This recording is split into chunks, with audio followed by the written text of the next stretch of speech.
So tara guys, samahan nyo kami dito sa Wadi Hanifa Park at dito kami mag-i-iftar ng mga... Guys, dito tayo kakain ng iftar kasi parang may iba naman guys, hindi lang puro sa bahay. Yan guys, nandito kami sa park ng Wadi Hanifa at may lake dito guys.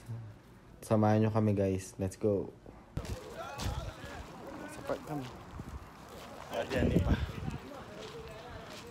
Spaghetti. Yan guys, bit-bit ko yung luto ko na spaghetti at yung mga kasama natin. Yan, mga bit-bit nila yung mga gamit natin para sa ating picnic guys. Samahan nyo kami. Yan guys, papunta tayo ng ilog sa may Wadi Hanifa. Yan guys, oh. Kita nyo yung tulay. Yan.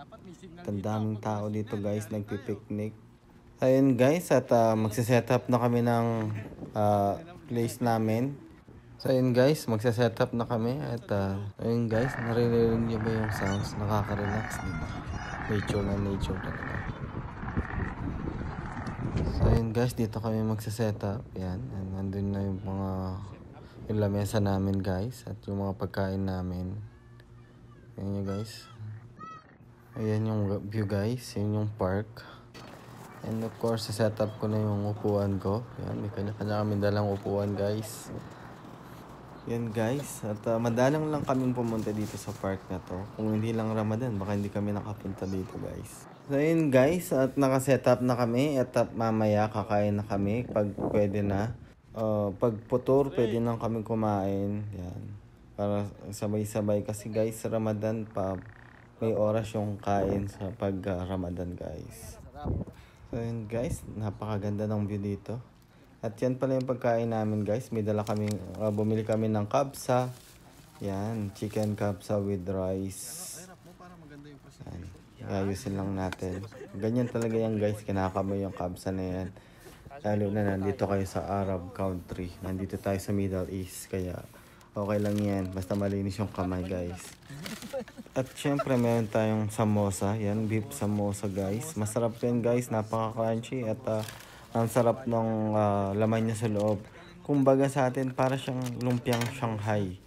At yan guys, meron tayong spaghetti. Yan, at with macaroni. And yan, picture muna guys. Pero pasensya na guys, medyo madilim na. Nag-iilaw na lang kami kasi gabi na guys. At yan, meron kaming hot chocolate. Sumasayo pa sa Bastille. Yan, cheers muna bago kumain hot chocolate guys. Nga pa. Kain sabaw sa ilog. So yun guys, ang una kong tinira, siyempre yung sabaw, yung nilagang baka guys. Napakasarap at mainit yung sabaw guys. At after natin sa sabaw, siyempre yung baked mac at saka spaghetti muna. Yan guys, sarap, luto ko yun guys, kaya masarap. Tara kain tayo. Yaman, masarap di ba guys? Sarap. Kapag OFW ka, masarap talaga kumain kasama yung mga kaibigan sa abroad kasi di mo kasama yung family mo. Kaya guys, yan, dapat lagi tayong masaya kahit sa simpleng bagay. Kailangan natin maging masaya at matatag para sa ating pamilya. Yan guys, ang ganda ng view. And guys, kung nagustuhan mo tong video na to, please don't forget to like and follow my page. Maraming salamat and God bless and ingat po kayo lagi. Thank you.